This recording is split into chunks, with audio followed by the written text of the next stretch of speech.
নমস্কার সবাইকে। সবাই কেমন আছো? সকালবেলা হঠাৎ করে একটু ফ্রাইড রাইস খেতে মন চাইছিল, আর অত সকালবেলায় তো ফ্রাইড রাইস পাওয়া যাবে না। আর সেই টাইমে যদি সেইভাবে ফ্রাইড রাইসটা বানাতে যাই তাহলে তো অনেক ঝামেলার ব্যাপার। সেই জন্য বানিয়ে ফেললাম এরকম শর্টকাট ফ্রাইড রাইস, যেটা কিন্তু খুব কম সময়ে তৈরি হয়ে যায়।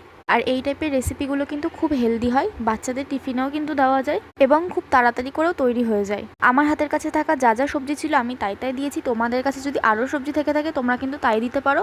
কিছুটা গাজর, ক্যাপসিকাম আর দুটো ডিম দিয়েছি আমি এখানে। আর তোমরা চাইলে কিন্তু এর মধ্যে বিনসও দিতে পারো, তাহলে কিন্তু আরও ভালো লাগবে। বাড়ির তৈরি নর্মাল ভাত দিয়ে কিন্তু আমি এই রেসিপিটা তৈরি করেছি। যারা খুব সহজ জলখাবার সকালের জন্য খুঁজছো তোমরা কিন্তু এই রেসিপিটা অবশ্যই ট্রাই করতে পারো। আমি আমার মতন করে যেটুকু করেছি সেটুকুই তোমাদের সাথে শেয়ার করলাম। লাস্টে এখানে আমি একটু গোলমরিচের গুঁড়ো আর সয়া সস দিয়েছি। তোমরা যদি চাও সয়া সসটা স্কিপ করতে পারো।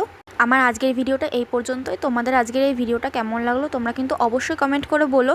আর এরকম ভিডিও পেতে চাইলে কিন্তু আমার চ্যানেলটাকে অবশ্যই সাবস্ক্রাইব করো। Bye bye.